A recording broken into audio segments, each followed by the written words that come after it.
Welcome to the Leadership Purpose with Dr. Robin podcast.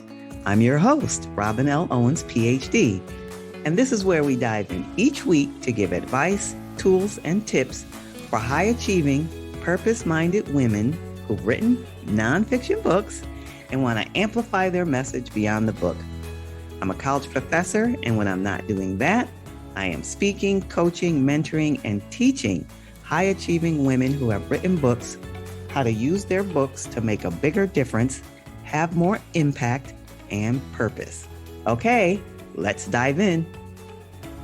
Hi, everyone. Welcome back to another episode of the Leadership Purpose with Dr. Robin podcast. So glad you're here and that you take time to listen into the podcast.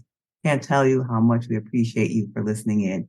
So if you are enjoying the podcast, go ahead and subscribe, review, rate, help us out.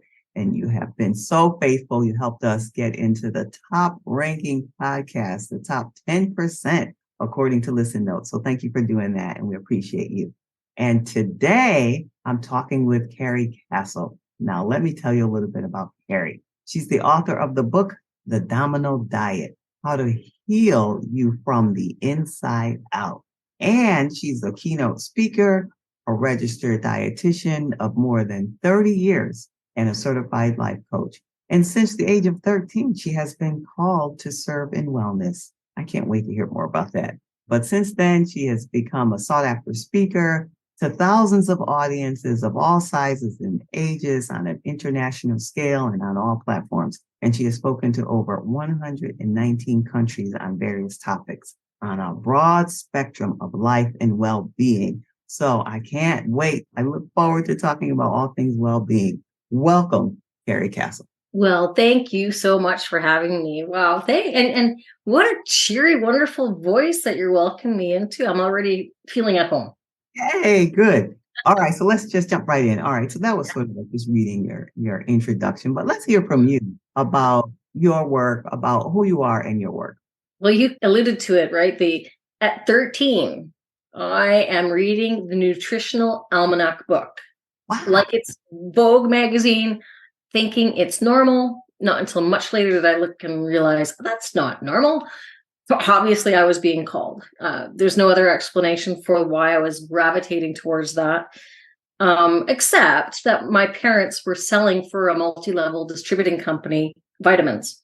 So yes, there was books about vitamins, and I was surrounded by shelves of vitamins. So it was just one of those, when you connect the dots looking back, it was part of my tapestry to understand what vitamins are all about. And that sends me on a quest to start with alternative medicine, because I was learning all about herbs and vitamins. And then I was in this environment and thought, what else is out there? Curiosity, wanting to learn more. And I ended up becoming a registered dietitian. I mean, there's lots of gaps in between I didn't fill in, but that's the trajectory of the path. So it's a unique background for me to speak as a dietitian with alternative medicine background. Yeah, and even with having that in your environment, there still had to be something about it to call to you, because there would have been other 13-year-olds and it's all around them and they wouldn't even notice it. Or, they would notice it and not pay attention to it, but something about it captivated you. And so, yeah, it does sound like you were being called early on. I had an ear to curiosity around it. When I look, there's a story I share actually in my book about my grandmother, Mamé, that's French for grandma, who was to me really old at the time. Now looking back, she really wasn't that old. It was just how you think as a child. And I remember her grabbing her homemade cinnamon bun and she was biting into it saying, I'm going to go on my diet on Monday. And at such a young age, I knew there was something negative about that word. And I also thought, you're retired. Why would you be thinking this way? Like, when do you get to retire from that thinking? Obviously, I'm now in this mindset world of just anything I'm hearing about that is I'm cluing in. Again, I think that's part of my calling to have the curiosity in the first place. But also I'm a teenager at some point in the game with my own food relationships. And I share lots of stories about how that might have developed. But I don't see that I'm so unique in the way of I'm exposed to the magazines and TV shows and so forth as well. I mean, Jane Fonda was my learning how to dance. I remember that Jane Fonda workout video. Yeah, that's dancing with Jane Fonda. Yeah, pretty much. Yeah. Okay. So, and you mentioned before, you said there was a lot in between. You talked about 13-year-old self and then up to this point, the author of the Domino Diet. Say a little more about in between, maybe some pivotal moments along the way.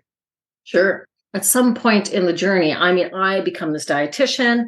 I am passionate about it. I just loved everything about it. And I felt everybody should too. So if I was suggesting you have diabetes, heart disease, or whatever it was, to eat a particular way, I honestly believed naively that it was as simple as that. Hey, eat this way, move that way. Yay, let's off we go. But the revolving door was happening where some of the people were returning. And I started to wonder about that. Well, why wouldn't you be motivated? And I knew there had to be something to do with a mindset or a psychology behind it, but that wasn't part of my training. We learned about there's emotional eating, right? We learned about the eating part, but the emotional part, we weren't really diving into the emotional part. And so, like as life does it, you stay in your comfort zone, you teach what you know. And I thought, I'm not going to go off to get another degree. But life has a way of getting a hold of you in a different way if you're not listening. Does. I ended up with a lump on my pituitary gland and on my thyroid, which creates a lot of hormonal imbalance. I mean, helter skelter. My body thought I was in menopause and pregnancy at the same time. Woo, yeah. So I don't have much energy. I don't feel like participating in my activity program the same.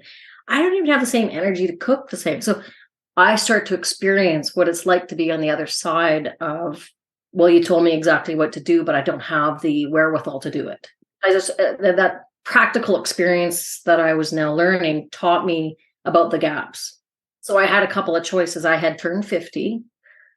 And so the thought was, well, maybe I retire, because if I'm not having impact for myself, for my clients, what is the point?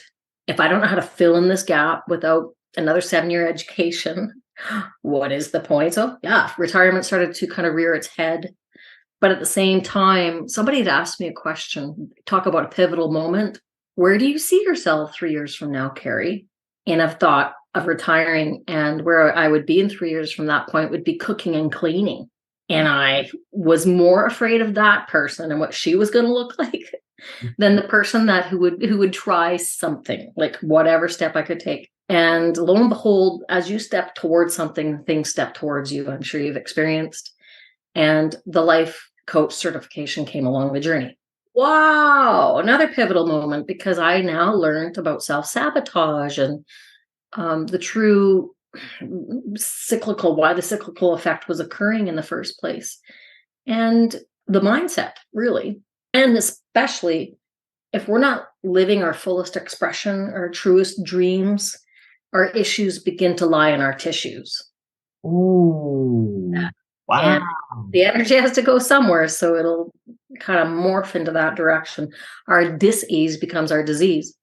And I had the practical experience to back that up. So I began to see, it's our thoughts that lead to a whole other series of, which is what I began to write in my book, of like a formula pretty much, that I actually have more control. I could go to the root and understand the emotion with this new toolbox. And then I could help people with deeper impact, like go to the actual root and not just band-aid it. Yes, yes. And I want to hear more about that and some of those steps. But let me back up and say, so the moment that you said the life coaching came out of this, whether you retire or do something else, yeah, somebody presented to you, or did you just decide you wanted to do something different? And it's funny how sometimes you don't see the picture when you're inside the frame. I had uttered the words before. I wonder about being a life coach, and this is with a friend or my husband, but generally with my one particular friend. And it was really at this moment where I was whining with wine and talking with her and venting with her and saying, I think it's time for retirement, that she said, but Karie, what about that life coaching thing you talked about over the years? And I looked at her like, what do you mean? Did I? But apparently I had. So she remembered it and kind of introduced me to a few concepts about that, a couple of websites, and off I went with it, and off I ran with it. And it has been my resurrection, my rising phoenix. It has changed everything about my life in such a good way. I'm so happy to have done that. I love that. And I love when you have friends who actually been listening over the years and then they reflect that back to you. That's wonderful. All right. So let's go to the book now, The Domino Diet. Tell us the premise of the book. Okay. So I knew at some point when I'm learning these tools as a life coach that it belonged in the curriculum with the dietitian hat. It just wasn't out there. And, if it's not there, you have to create it yourself. So I thought, okay, how will that happen? Now I'm going to sound a little bit woo-woo on you a little bit for a moment. Well, I want you to know that's perfectly fine with me. I want to take you there for a little bit. But as I was contemplating, what will I say? What will the book be about? I don't want to just be a dietitian. I woke up between that sleep and awake state and seeing these dominoes falling. And they were wooden dominoes and they had words on them. And I didn't see the words really, really clearly, but I remember hearing the Domino Diet. And I remember literally being in that same state going, I am not putting the word diet on no book.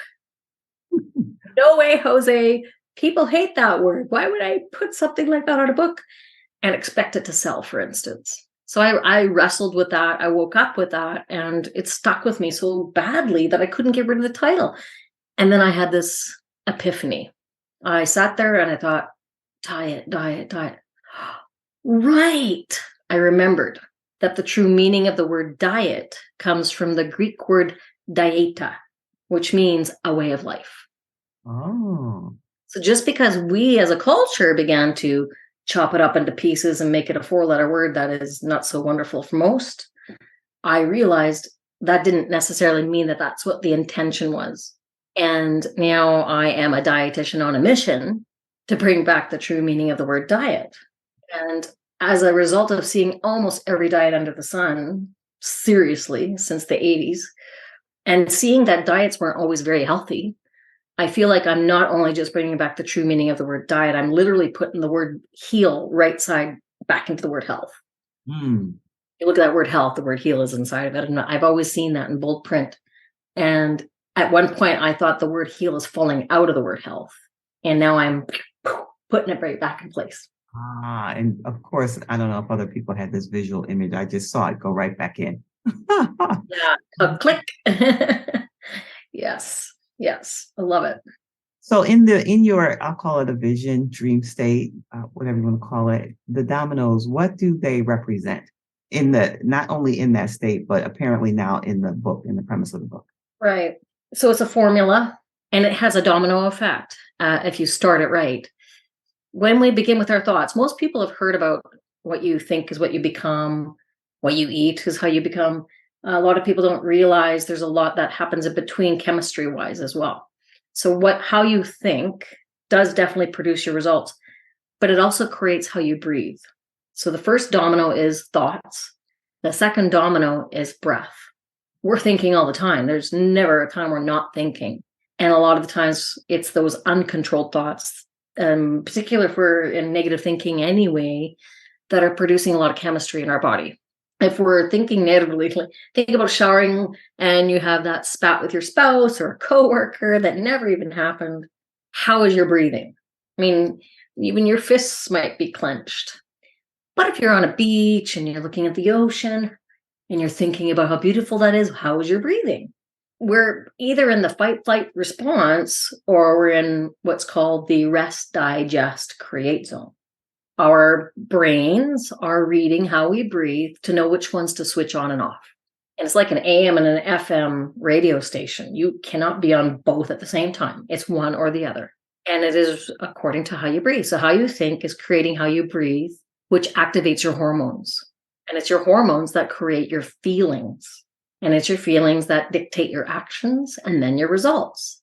As a dietitian, most of my medical curriculum was let's focus on the results. What's the symptoms? Here's your diet. We weren't going to the root of the emotion, which is how are you thinking? Is it positive? Is it negative? Which is creating a complete chemistry in your body into dis-ease or ease. I mean, it's one way or the other. The simple fact that if we're breathing calmly, that we're moving into what's called the rest, digest, create zone. And I'm emphasizing the word digest for a reason. I had been hearing that for years, that we are in this rest, digest, create zone. But I didn't bring it full circle in my mind that if when we're eating, if we're in the fight, flight response or the rest, digest, create zone, we're going to digest that meal very differently.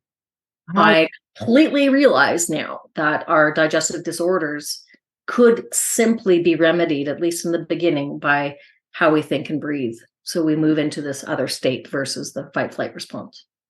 Oh, so how we think and breathe while we're eating or in general?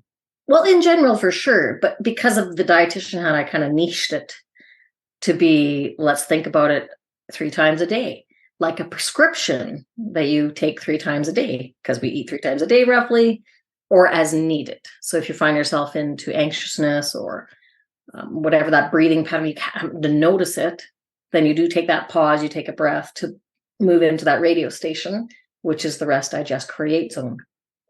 Because we eat every day, it's a natural way to maybe exercise that while we eat, to do the breathing, turn off the devices, don't have the chapter in my book, it's called No News is Good Chews. Because we would be digesting better without the news on. Whether the event is actually physically happening to you when you're watching that on the news or whatever you're watching on Facebook or whatever it might be, it is happening in your body, even if it's not actually happening to you. Because the chemical response, again, how are you breathing when you're watching that incident that occurred to that individual? It's affecting you as you are eating your food, which is morphing into more disease. And this was the whole thing that was missing, I feel, in the gaps in my dietitian hat world. That's fascinating. And it makes sense to me now that I hear you say it about the breathing. Okay, so the thoughts kind of heard about that and knew about that. But in terms of breathing, because it makes sense as someone who speaks and listens to other people who are speaking, and when they're nervous, their voice gets high because there's something going on in the breathing. So it makes sense to me what you're saying. I'm connecting the dots there. Is there an indicator? Now, I just gave an example, like when somebody's speaking and their voice might be high pitched when they're having fearful thoughts. Is there something that demonstrates in the breathing that someone might be able to recognize when it's happening, other than getting this high pitched voice? So it's amazing, right? Because we can be so used to some of our discomfort and not realize what's going on. Let me answer it first this way. First, recognizing your thought patterns would be the most ideal. The domino effect would be way easier if we start from the beginning. How do you begin to notice your thoughts? Because it's awareness that changes the pattern in the first place. So I'll use a tip from my mentor. Mary Morrissey is her name. I know her name. You know that name? Yeah. She's wonderful. She suggests that every time you touch a door handle, drawer handle, faucet handle, ask the question, how are you handling your thoughts? Oh. Right. And I add to that, and how are you breathing? Because if you're aware of your thoughts, you can also ask the same question, am I breathing into my parasympathetic, is really what it's called at the end of the day. And you could otherwise notice that, oh my gosh, I'm in anxious breath. And enough times you begin to go, well, that's discomfort. I also suggest that placing a note at the table, in your vehicle or something where the temptation of eating without completely being present with that meal is there, to notice your breath. So it becomes kind of like learning how to drive in the first place. After a while, we'll become habitual, but we're just introducing yet another little, maybe think about a trigger in a good direction before eating at all. The concept, like you mentioned, is if you're in anxiousness already, could definitely mean that you're in the fight flight response. But also, just to add to that, if you feel like you're anxious a lot, good likelihood you're having a lot of future thinking. If you feel like you're kind of down, bluesy, sad, depressed feeling, chances are you're doing a lot of past thinking. So it still starts with thoughts, ideally. And then when you catch it, you move into this pause, breathe, which kind of brings you into the present moment, really. And then you're not in the past or the future, which are an illusion anyway. And it'll allow you to be very mindful, in particular if you're about to eat. Mm-hmm. I want to talk about mindful eating, being very, very mindful now. And just to go a little bit deeper into the emotional side of eating, not approaching that meal with guilt, because we are ingrained, some of us ladies in particular, to have sort of this, like, did I did I earn this right to eat? Are there too many calories? This thinking that goes along with eating instead of, wow, am I ever so fortunate to have an abundance at all? And moving into this dynamic of gratitude, which has a very different breathing rhythm to it as well. I love that. I love that. This podcast is for what I call high achieving women. Now, let me tell you what I mean by that. High achieving women who are ambitious, professional, responsible in their personal lives and their professional lives. They're the one people go to them for answers, both sides, professionally and personally. And they're doing all the things. And they have a few things they're good at. And because they're good at it, it looks easy. So people just feel like they're okay. So they don't get support often. So I wondered who supports them while they're basically supporting everybody else. So I created the podcast to serve that person. I thought, okay, well, I'll get high achieving women on and we'll talk to each other from our lives and experience and just share support, tools, and tips. Beautiful. I love that response. So the first season, that was the focus. The second season, I added, that same woman, but now she's also written a book. One more thing, right? She has all those and she's written a book on top of all the other things. So I said, we'll speak to the author. So with that person in mind and her author self, I just want to switch gears for a moment and talk about your author self. Oh, okay, yeah. So you had this calling at a very young age, at 13, it sounds like, and you've been living it out. And now this expression of it has come forth in this book. With that in mind, what would you say? Now, any part of your author role, it could not necessarily writing, but maybe the writing, putting your voice out there, promoting the book, whatever, any part of your author self, what would you say has been the biggest challenge in that role? I mean, the term nowadays might be called imposter syndrome. It definitely, I call it the 3Ds, really. There's a lot of distraction, dissuasion, and another term is called DEFCON, like what in the actual have I done here and put myself out? It's a lot of vulnerability. And I caught myself saying, oh my gosh, I kind of feel like you have to be a bit of a narcissist to promote yourself so much. And so that real promotion and feeling like I had to look the part completely, perfectionism, I had to park those, put it this way. I mean, they're an idol. They might not be in park exactly, but I had to use affirmations like take massive imperfect action anyways. That one really, really served me. If not you, who? I felt like I was reaching a ceiling in my career that meant maybe a legacy or something, a message that was to be wider spread. And so if not a book, how? So it just started to work in that direction. So yes, those, what the heck am I doing came up.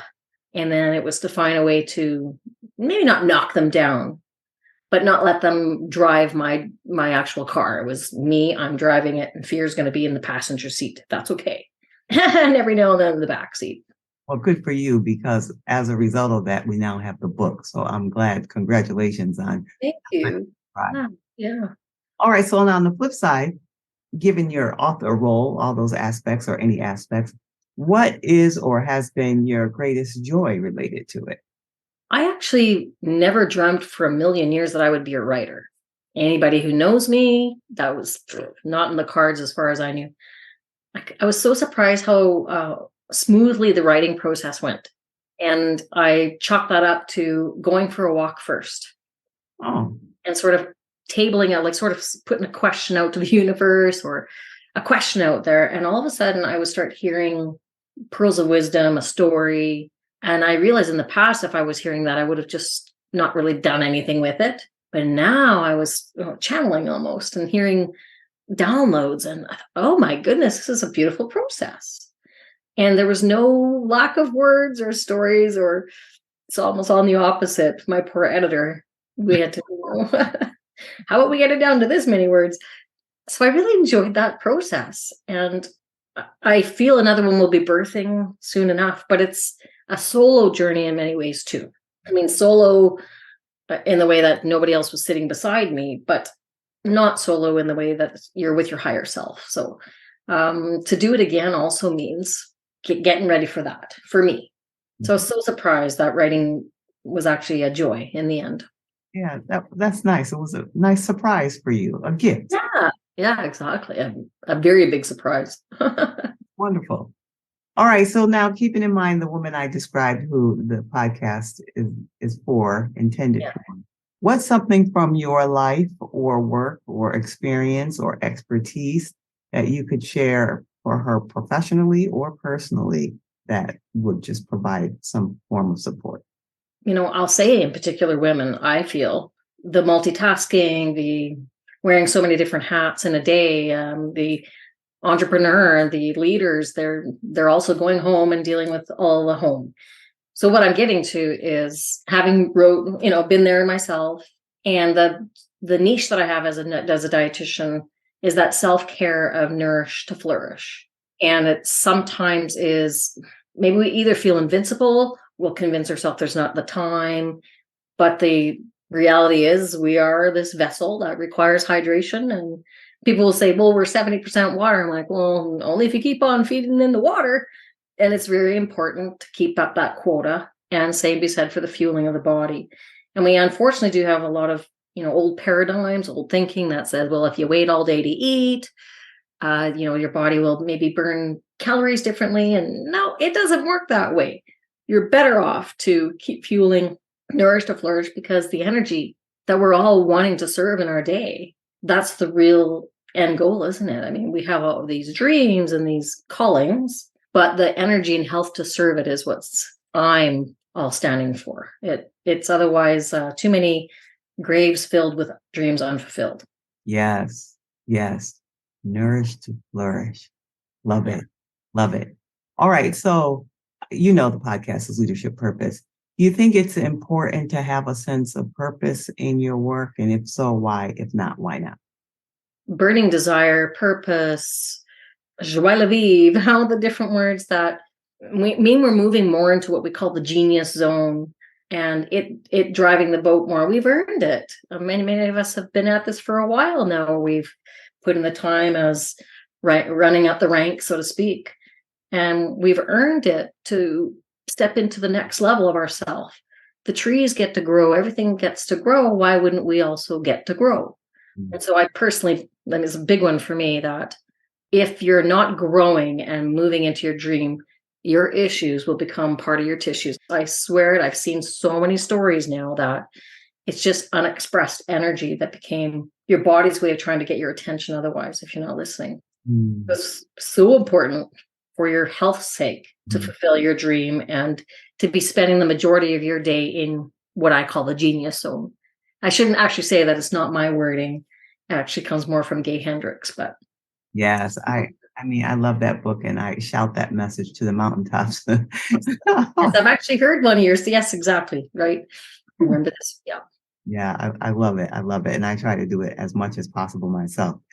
I mean, Karie, this has been fantastic. And I'm sure people are wanting to know how they can be in touch with you. But before we let them know, something that I didn't ask you about, I didn't think to ask you, or something's on your mind that you want to share before we tell them how they can get in touch with you? Well, as the life coach hat represents, doing a life assessment, one would look like this. I use this analogy. There's 4 wheels on a vehicle. There's not one more important tire than the other, right? It's important that they all have inflation to them, like they're driving in, not too overinflated, not underinflated. Those 4 tires represent 4 areas in our life that are the most deepest concern or growth for us. So it is relationships, our health, our time and money, and our purpose/career. Not one of those tires, as I mentioned, is more important than the other, and they're very interconnected. If we're only putting time into our career, like I have been known to do in the past, then that tire is inflating pretty good, leaving the other one to be deflated, maybe health. So when we're doing a life assessment on a scale of 1 to 5, how am I feeling about my relationship? And there's many relationships, so you might have to look at that broad stroke or look at specific ones. How am I feeling about my career? How am I feeling? Because at the end of the day, I feel our health depends upon all 4 being in balance. And that to me is looking at the full spectrum of whole health. And I wish that for everyone. That's beautiful. That's beautiful. Thank you. I'm convinced somebody right now saying, how can I reach out to Karie? How can it work? They're saying that. Where can they be in touch with you? I am pretty much anything the Domino Diet. It's not written anywhere else. So if you Google that, and that's easy to remember, that's one definite way to do that. That means Amazon and all those. I am launching a course soon too. So hopefully you'll see more information about that, and it might time out nicely. And I'm breaking it down, basically each module, the thoughts, then down to the breathing, into these 7 modules that I think will integrate it more into our life and have more impact. That's fantastic. All right. We'll be sure to put that in the show notes. Karie, thank you so much for sharing your time. And thank you. We appreciate you. What a pleasure. Thank you, Robin. Okay, everyone. And if you want to know more about me, you can find me on my website, robinlowens.com, robinlowens.com. And if you want to shoot me a message on social media, you can find me at Robin L. Owens, PhD. And mostly I hang out on LinkedIn, but you can find me at your favorite site. And if you're wanting to do like Karie is doing and create a course based on your book, I have a free training just for you. Head on over to createmasterfulcourses.com, createmasterfulcourses.com, and there you'll see my free video training for you. And in the meantime, this is Dr. Robin. Thank you for tuning in to this episode of the Leadership Purpose with Dr. Robin podcast. If you enjoyed it, head on over and rate and subscribe so you never miss an episode. New episodes drop every week, and I can't wait to hang out with you again soon. Meanwhile, this is Dr. Robin signing off. See you next time.